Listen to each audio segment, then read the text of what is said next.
આ ધૂળવાળું ઓઇલ છે મિત્રો. આપણે કોઈ દી ઠામણા નથી વિસરા મિત્રો, પણ આ ડબરો આવી રીતનો સાફ કરીએ છીએ. હેલો મિત્રો, જય માતાજી, જય શ્રી કૃષ્ણ. તો મિત્રો આજે ફરી નવા વિડીયો સાથે આપણે આવી ગયા છે અને આજે આપણી ટ્રેક્ટરનો એરવાલ સાફ કરવાનો છે, કારણ કે ટ્રેક્ટર શ્વાસ નથી લઈ શકતું મિત્રો, એટલા માટે આપણે ટ્રેક્ટરનો એરવાલ સાફ કરવાના છીએ. તો મિત્રો મારા વિડીયો સાથે જોડાઈ રહેજો અને વિડીયોનો આનંદ માણજો. તો મિત્રો આ કપડાં નહીં ચાલે, કારણ કે ઓઇલવાળા કપડાં થશે, એટલા માટે આપણે બીજા કપડાં બદલાવી લઈએ. તો હાલો હવે કપડાં બદલાવીને પછી તમને મળીશું. તો મિત્રો આપણે કપડાં બદલીને થઈ ગયા છીએ તૈયાર ને હવે આપણે એરવાલ સફાઈ કામ કરવા માટે તૈયાર છીએ મિત્રો. તો આ એરવાલ સાફ કરવા માટે પહેલા એરવાલ કાઢવાનો છે, એને અહીં મૂકી દઈશું. પછી આપણે આ બોનેટ ખોલવાનું છે. હા, બોનેટ ખોલશું અને પછી આ બોલ ખોલવા માટે આવે છે. જો આ પેલા ખોલી નાખવાનું, આ બોલ આવે છે તે ખોલવાના, એટલે આ ડબરો નોખો થઈ જશે. હવે આ ડબરો થઈ ગયો છે નોખો. ડબરો કાઢી લઈશું મિત્રો. જો આ ડબરો તમને બતાવો, આ છે ને અહીંયા ઓઇલ હોય, આ ઓઇલ નીચે આવી ગયું છે, ઉપર આ ધૂળ છે, આ ધૂળ છે તે. હવે બીજો એક ડબરો આવશે તે કાઢીશું મિત્રો. આની નીચે ડબરો છે, એક ડબરો કાઢવાનો છે મિત્રો. આ ડબરો છે નીચે જામી ગયો છે, એના માટે આપણે હા તો આ ડબરો આવે છે. આ ડબરો આવો થઈ ગયો. હવે આને સાફ કરીશું એટલે આવો થઈ જશે, આવો ચોખ્ખો.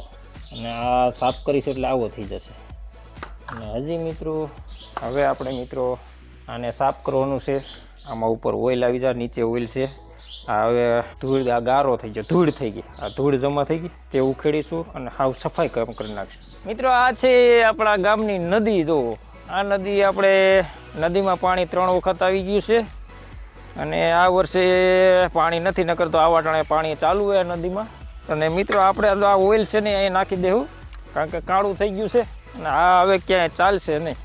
આ ધૂળવાળું ઓઇલ છે મિત્રો.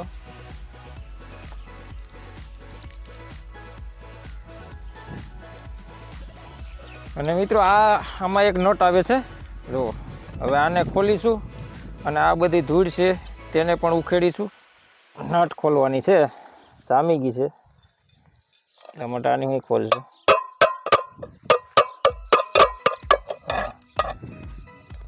અહીંયા પણ એક સ્ક્રૂ આવે છે મિત્રો.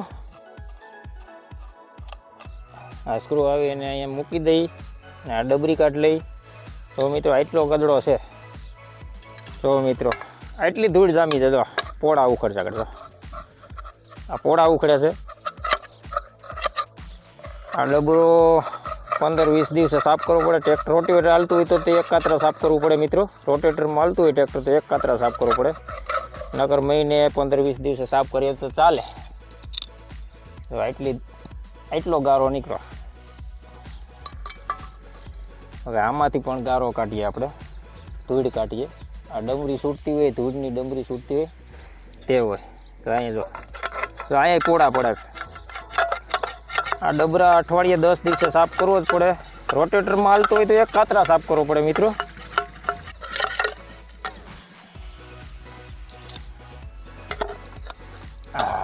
એટલા લોંદા નીકળે મિત્રો.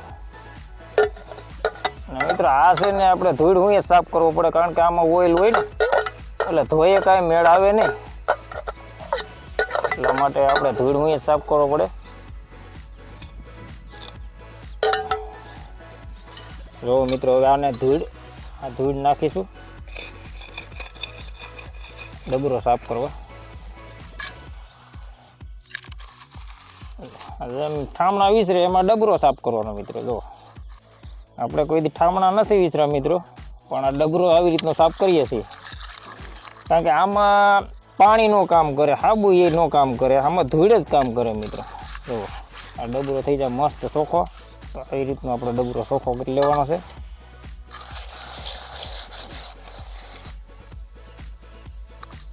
તો મિત્રો આ ડબરાનું એટલું ઢાંકણું તો સાફ થઈ ગયું છે. જો આ ધોઈએ ન મેળાવે એવું સાફ થઈ ગયું ટાણે. આ ધોવો ને તો એટલું ચોખ્ખું ન થાય પાણી હોય. અને આ આપણે ધૂળે સાફ કરી નાખ્યું. હવે આપણે આ મેન ડબરો સાફ કરવાનો છે, એમાંય ધૂળ જ નાખશું. એટલા માટે એ ડબરો પણ એવો જ સાફ થઈ જાય મિત્રો.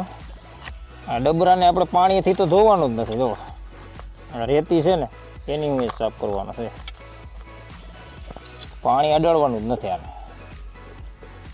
અંદરથી આપણે રેતી કાઢી નાખી. હવે આમાં કાંઈ અંદર છે નહીં, આને ધોવાનો તો નથી. તો મિત્રો આ ધાર સાફ કરી નાખીએ.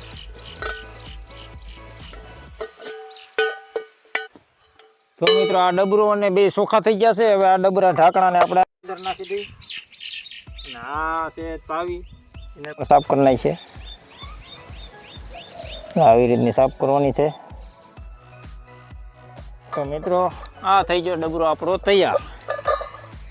અને હવે આપણે જઈશું અંદર જઈને ચડાવી દેવું ટ્રેક્ટરમાં. મિત્રો તો આ ડબરામાં ઓઇલ નાખવાનું છે, જેથી કરીને આપણે ટ્રેક્ટર ચાલુ કરીએ એટલે જે ધૂળ અથવા કચરો હોય એ એન્જિનમાં ન જાય અને ઓઇલમાં પડી જાય. ને હવા લે એટલે એવો ડાયરેક્ટ ભૂંગરામાંથી આવીને ઓઇલમાં પડી જાય ને બાકી સારી હવા છે એર અંદર આવી જાય, અંદર જાય ને આ કચરો આમ આવી જાય. એટલા માટે આપણે ઓઇલ નાખવાનું છે મિત્રો. આ છે મિત્રો એન્જિનનું ઓઇલ, કાઢેલું ઓઇલ. એન્જિનમાંથી નીકળવું હોય, વપરાઈ ગયેલું ઓઇલ હાલે. એટલું ઓઇલ નાખી દેવાનું મિત્રો. એટલું ઓઇલ રાખવાનું, એટલે હું ઝલકાય નહીં. બહુ ઝાઝું નહીં રાખવાનું, ઓછું નહીં રાખવાનું. આને ચડાવી દેવું મિત્રો.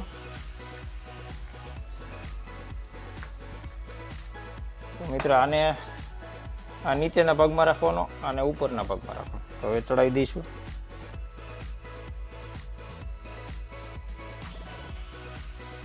હવે એ ચડી ગયું. એટલે મિત્રો આને ચડાવી દઈએ.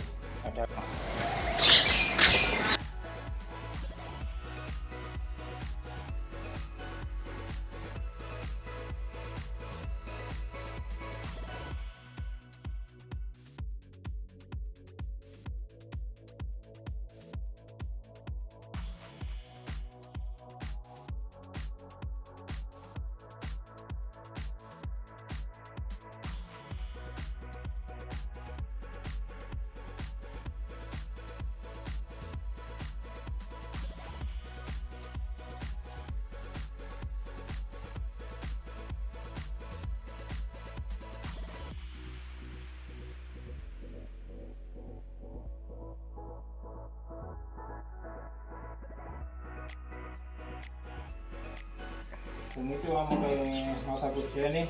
અને મિત્રો આવી રીતના અઠવાડિયે ટ્રેક્ટર તમારે હોય તો સાફ કરવું જોઈએ, કારણ કે એન્જિનની આયુષ્યતા વધે. અને રોટેટરમાં હાલતું હોય તો તમારે એક કચરા એરવાલ સાફ કરવું પડે, એટલે ધૂળ બધી અંદર જાય. અને અઠવાડિયે 10 દિવસે સાફ કરો તો હાલે ક્યાં હાલતું હોય તો મિત્રો અહીં મારો વિડીયો પૂરો કરું છું. વિડીયોને લાઈક, શેર અને સબસ્ક્રાઈબ કરજો. બેલ આઇકન બટન દબાવજો, જેથી કરીને આપણા નવો વિડીયોના નોટિફિકેશન તમને મળતા. જય શ્રી કૃષ્ણ.